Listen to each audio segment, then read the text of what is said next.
கோவை ஆர்எஸ்புரத்தில் ஆதித்தமிழர் கட்சி சார்பில் நடைபெற்ற முப்பெரும் விழா தமிழக முதல்வரின் வாழ்த்துகளோடு மிகப்பெரிய வெற்றி விழாவாக நடைபெற்றதாக அக்கட்சியின் தலைவர் ஜக்கையன் தெரிவித்தார்.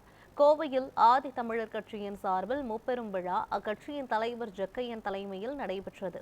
முன்னதாக நடைபெற்ற பேரணியில் சிறப்பு விருந்தினராக முன்னாள் அமைச்சர் செந்தில் பாலாஜி, திமுக துணை பொதுச் செயலாளர் அந்தியூர் செல்வராஜ், கொங்குநாடு மக்கள் தேசிய கட்சியின் நிர்வாகிகள் மற்றும் இந்தியா கூட்டணி கட்சியினர் பங்கேற்றனர்.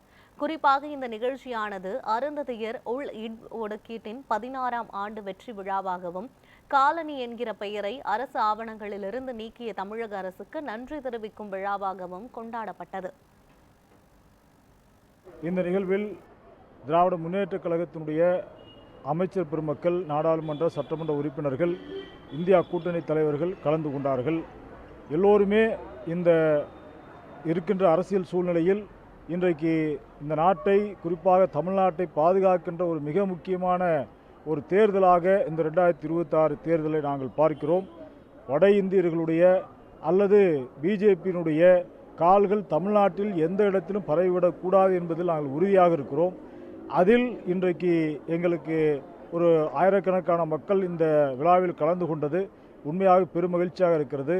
இந்த முப்பெரும் விழாவிற்கு தமிழக முதல்வர் அவர்கள் ஒரு வாழ்த்து மடலை அறிவித்திருக்கிறார்.